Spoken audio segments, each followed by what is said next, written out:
This is so important.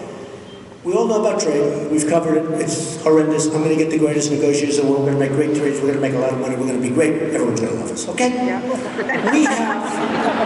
They're going to love us. True. You know, funny, before, in Business Week magazine, again, they had a story a while ago. The 10 things the Chinese most want. Now, who's tougher than the Chinese than me? And I love them, I have respect for them. I just hate what they do to our leaders. But who's tougher than me? The 10 things, one of the 10 things is anything Trump.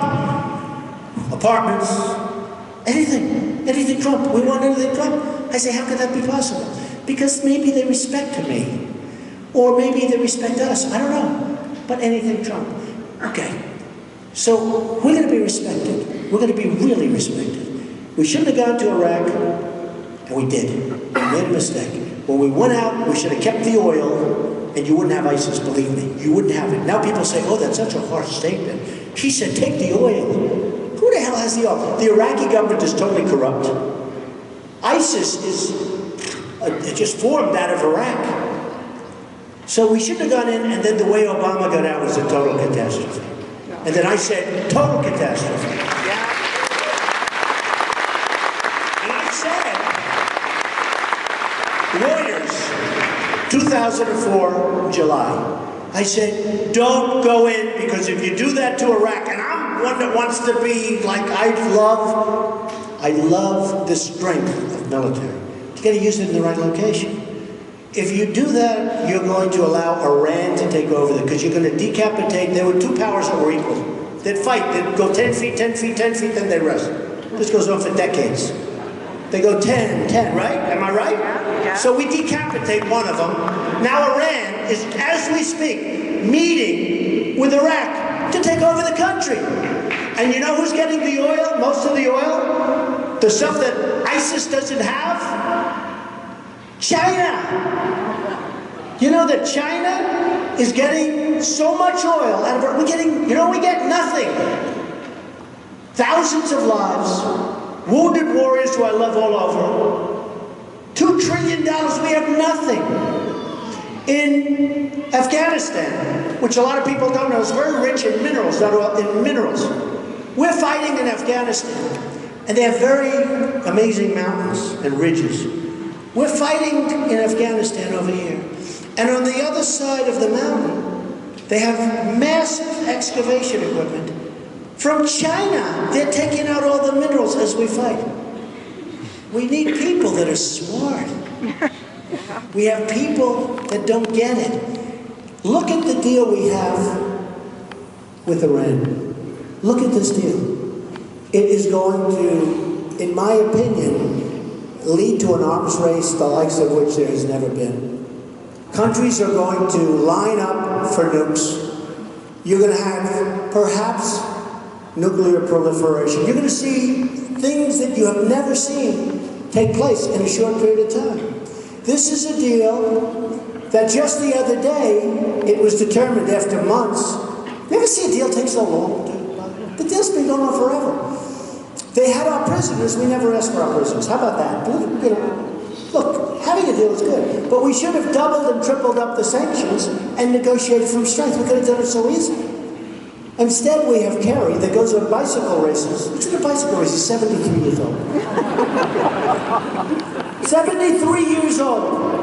And I said it the last time I spoke, I swear to you, I will never enter a bicycle race if I'm president.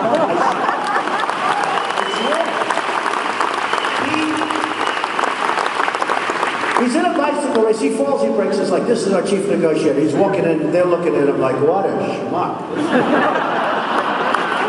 I watched, actually, on Charlie Rose, I watched the chief negotiator being interviewed by Charlie. And after 5 minutes, I tweeted, at real Donald Trump. I tweeted. I said, this guy is too smart for Kerry. I was right. So we didn't get the prisoners. And you know what the excuse was? We didn't ask for them. We didn't want to make the deal too complicated. Think of it. They're fighting us in Yemen. We didn't ask them anything about Yemen. We're like, don't fight us. We have a 24-day wait period. So if we think they're doing nuclear, we have to wait 24 days. But see, that's not the worst part. The worst part is the clock doesn't start ticking, could be months. We have to notify them, there's a whole process. I mean, they could build, shoot, and build a couple more, shoot, and by that time, we still wouldn't be in there checking. In fact, I can just see them sweeping up the floor, painting in Battleship Gray. You know, when I was with my father in Brooklyn, I used to paint garages Battleship Gray. I'd always liked that. Do you know what I mean by Battleship Gray? Shiny Battleship Gray. I can just see him doing it. So, what we're doing is crazy. So you have that, and then the beauty of all, and you heard it 2 days ago, after years, we just found out that they're going to do, in the most important section, they're going to do their own inspections. Did you hear this? Iran is going to do their own inspections. Did you hear about this? Well, look, some of these guys didn't hear. Where the hell have you been for the last 3 days? These guys, they're smart guys. 3 days ago I heard it. Nobody knew. They are going to self-inspect. It is so unbelievable that you just can't even talk about it. And here's another part. We're going to give them $150 billion plus, and even if the deal isn't approved, they get that. In other words, they get that regardless. You know, when I do a deal, when I buy something, I pay them when I buy the product, right? Whatever the hell it is. I buy a building, I buy this, I pay them. I put up a deposit in, right? And I pay them when the deal closes. We're paying them even if a deal doesn't happen. I've never heard of this word before. I don't know who came up with the idea. Must have been Kerry. No, it must have been. Because I don't think the Iranians, you know, the Iranians, Persians are great negotiators. They're natural, great negotiators. I don't believe they would have even thought of this because it's so crazy. No, it's true. They wouldn't have actually said, let's do this, because it's so far out. Who would ever think of it? They get $150 billion plus, even if the deal's voted down and if the deal doesn't happen, which the deal will probably happen because we have a lot of weak people that are going to approve that deal. Just like they approved Obamacare. You know, you elected people that were going to knock out Obamacare. They got to Washington. Something happened. I promise it's not going to happen to me. Something happens in Washington. They get elected. They're really going to do a job. They're all enthused. We're going to end Obamacare. We're going to fight. We're going to end this horrible thing with the $5 billion website that doesn't work to this day, by the way. $5 billion. I have about 40 websites. They cost me $3. And they work.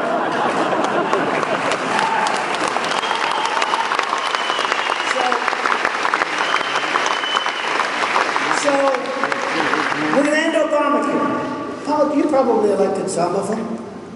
And they go to Washington. I don't know, there's something about Washington. They look at these beautiful buildings, these beautiful halls, and all of a sudden, they become impotent. Is that an appropriate word? I think so. Yeah. They become just, it doesn't work. Put those two together.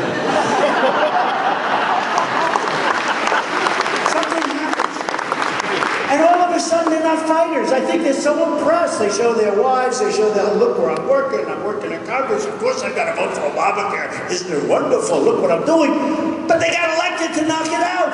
What happened to these people? What happened? So something happens when people get elected and go to Washington. The beauty of Washington. I'm building, as you know, the old post office. Can you imagine?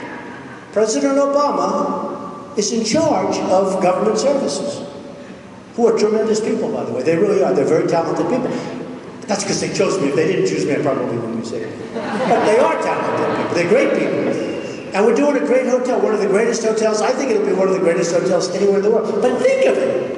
Everybody wanted it. One of the most sought-after pieces of property, right smack on Pennsylvania, between Congress and the White House. Best location. You know, for the real estate people, they know this law. Any time you get a post office, it's good. You know, the post office was always there first.